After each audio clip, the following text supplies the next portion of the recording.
Risky Business is here on 4K Ultra HD Blu-ray, released by the Criterion Collection. It can be found as a standard edition available at your local and online retailers. To me, this film feels like a blueprint for the wide variety of 80s comedies that came after.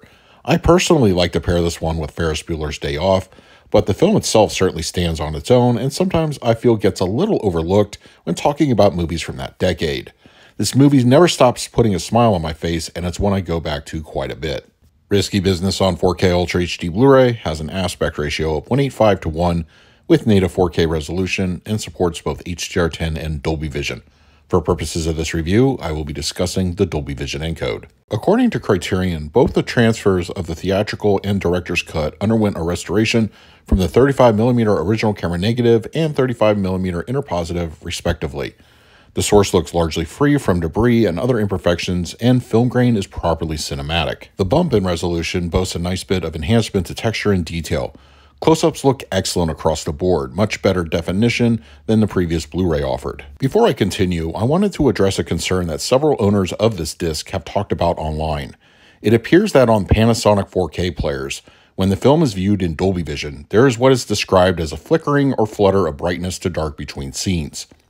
I review my 4K discs on my Oppo 203, but I also have a Panasonic A20 player, so I did some spot checking, and what I see is not unlike what usually happens with Panasonic players and Kino Lorber 4K discs with Dolby Vision. I've often referred to this as brightness shifts, and it's a very jarring bright to dark transition in the picture.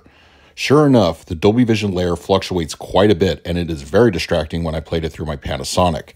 My Oppo played flawlessly from start to finish, so this is more or less seems to be a Panasonic-specific problem. The HDR-only setting on the Panasonic also played flawlessly with no issues. An additional note, my Panasonic player is fully up-to-date firmware-wise. I find it interesting this is an issue on a Criterion disc. Hopefully this isn't a sign of things to come going forward with Criterion in addition to Kino Lorber. As for the palette itself, colors are decidedly bolder with the Dolby Vision Pass. Primaries look excellent across the board with striking reds, lush greens, and cool blues. Whites are nicely stable and don't appear overblown, and skin tones look natural.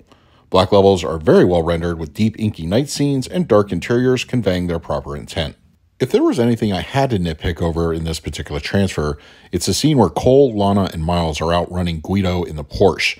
The picture looked a little bit rougher in the final shot of them compared to the rest of the transfer. Risky Business on 4K Ultra HD Blu-ray supports a DTS 5.1 audio mix. Both the theatrical and the director's cuts support a single audio track, and I've always enjoyed this one as it's an entertaining array of ambience and the film's cool soundtrack. From the opening title sequence featuring a train moving clearly behind you through the surrounds, the rest of the film has some fun moments in those particular speakers that keep things lively. Dialogue is crisp and clear through the center with no issues present, and the fronts do a good job in their respective audio cues. The low end is subtle in its delivery, only coming to life during a few choice music moments. Bob Seger's old-time rock and roll and Phil Collins' In the Air Tonight give the LFE some much-needed rumble. In addition to some legacy bonus materials, including a well-done audio commentary, the Criterion Collection has some new offerings as far as supplements go. Located on the accompanying Blu-ray disc, there are featurettes with producer John Avnet, editor Richard Chu, and casting director Nancy Klopper. Each one has some interesting bits of information about the film through various viewpoints, and I found them each well worth the time.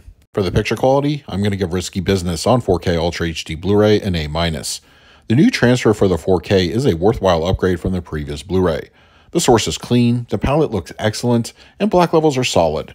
The movie has never looked better than it does here. For the audio, I scored it a B+. Risky Business has a very memorable soundtrack in addition to a solid sound design, which comes across well here on this newest physical release. This is certainly a fun track and one that doesn't feel dated in the least. For the extras, I gave them an A. This is a healthy amount of both new and old bonus content featured, and each one is well worth checking into, especially if you're a new viewer. If you're a fan of extras, I think you'll enjoy what Criterion offers us here. So that is my review of Risky Business on 4K Ultra HD Blu-ray from the Criterion Collection. If you're interested in picking up a copy for yourself, I will leave a direct Amazon link in the comment section. If you use it, it really helps out the channel. But if you have the disc already, let me know your thoughts down below. In the meantime, please like, subscribe, hit that bell notification. So until next time, this is Adam with Movie Guide 365. I will see you at the movies.